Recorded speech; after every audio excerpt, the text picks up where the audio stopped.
Hello everyone. Today we are going to discuss the CDP and LLDP. Okay, so let me take this blackboard. We will discuss here, then we are going to do the lab. In our syllabus we have the CDP and LLDP, and this is very important. If you join any organization as a fresher, like a network engineer as a fresher, this will be your first assignment. In most of the companies they are giving you this one, and many my students do this task when they join as a fresher also. So try to see this one. Actually this is present in our syllabus also, and this is important for troubleshooting purpose and to update the layout also. So generally, first of all, let me give the introduction about what is this one and how it is helpful for us to do the troubleshooting as well as for the layout updates. So this is a CDP. Okay, we have CDP and LLDP. CDP and LLDP. These are the two protocol we are going to use in our organization. Okay, these are the two protocol. We can use this one or we can use this one depending upon our requirement. But now we need to remember this will work only on the Cisco device. Okay, and this will be the open standard. It will work any device that is non-Cisco device. So first of all, CDP is nothing but Cisco Discovery Protocol. CDP is nothing but Cisco Discovery Protocol. You need to remember this one, the full form, Cisco Discovery Protocol. Cisco, I have the notes, I will share that one also, no problem. First we will discuss, later we will check the notes also. Cisco Discovery Protocol. Okay, so what are the advantage? Why we are using this one? What we have with this one? Imagine you have one switch here. Okay, imagine you have one switch here. Imagine this is a switch 1. It is connected to another switch, that is a switch 2. Okay, we have two switch, and you are sitting here. Imagine your laptop is connected here. Okay, and you are the network engineer. You are network engineer. Okay, and this is your laptop connected to the switch, that is switch 2, and the port example fast Ethernet 0/0. This is a fast Ethernet 0/1. This is a fast Ethernet 0/0. Anything. Okay, and you telnet this switch. You telnet this switch. Okay, telnet or SSH, whatever allow in your organization, you will do that one. Maybe you will do telnet or you will do SSH, and you taken this device remotely, and you want to access this device, but you don't know what is the IP for this switch. If you remember, we assign IP here in the VLAN, like we will go interface VLAN 1, and we will assign the IP address, whatever IP we need to give, and we will write no shut. If you remember, we done already this one, and we will enable the telnet or SSH.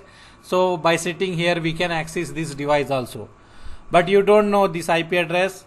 So what you will do, you have the protocol CDP. So you will write here show CDP neighbor. So you will get the neighbor detail. You will get the neighbor detail with the help of this protocol. What detail you will get? First thing, you will get the IP also. You will get the device ID. Let me write here, you will get the device ID. Okay, you will get device ID. Means the device name also you are going to get. What are the device name? And the IP address, whatever IP is assigned to this device. And you will get another thing, that is a port ID. We are going to check what is this all detail. We are going to do the lab, so you will have the idea. And we will get the VLAN detail, what is the native VLAN, and we are going to get the hardware information also. That is a what is a part number or model number of this device, hardware as well as the software also. So in simple words, if we say CDP is used to discover the neighbor, CDP is used to discover the neighbor. You need to remember, whatever is directly connected to the switch, this switch, you will get only that information. Imagine you have one more switch here. Imagine you have one more switch here, that is a switch 3. You will not get the switch 3 detail here. You are telnetting this device, and you are writing here show CDP neighbor. Show CDP neighbor. So you will get only the neighbor information, whoever is directly connected to you. this switch is directly connected to you. Okay, this switch is directly connected to you, so you will get this detail, but this detail you will not get because this is not directly connected. Okay, so what we can say? We can say CDP is used to discover the neighbor, to get the neighbor detail. What is the device ID, what is the IP address, what is the name of that device, what is the port ID, what is the native VLAN, what is the hardware, what is the model number, what is the software present in the neighbor. In the organization, when you join any organization as a fresher, network engineer, as a fresher, you will get the assignment. They will give you the network layout. That is known as LLDP, low level design, and the high level design. You have this document, you will get when you are working in the organization. They will give you low level design, high level design, and the IP schema, that is known as IP plan. So in your organization you will have these documents. When you join, they will hand over this document to you. First 2-3 days they will ask you to study this one. You need to study this, all the layout. Like it is, layout is nothing but your devices, what is a model number, part number, you will have that one, and the connection, how it is connected, which port, what is connected, all that detail you will have in that one. And you will have the IP plan. In the IP plan you will have the detail about the IP address, what IP address is assigned to which device, all that one. But in the organization, imagine if your system installed maybe 5 years before, your system installed 5 years before, means 5-year-old system, or imagine 2 years old system. Some guys are working already, they are maintaining the system. I will give a small scenario so you will have the idea. I have one switch 1, I have another switch as a switch 2, I have some router. Imagine this is a router R1 and it is connected to another router R2, and we have the ISP here, internet service provider here. He has some fiber cable he gives to us. This is the ISP. This is a small organization. You have something here, some clients are working, some servers are connected here. Okay, and you have this cable, maybe you are using ether channel. Later we are going to discuss the ether channel also. So you have connected here, example, this is a fast ethernet 0x0, 0x1, and this one is a fast ethernet 0x2, and this port is having some issue and this port is faulty. Your engineer, imagine your network engineer, the senior guy before, who is working in your organization, he removed this cable from this port fast ethernet 0x2 and he put to fast ethernet 0x3. He connected that port to fast ethernet 0x3. Because this port is not working, it is having some issue in your switch.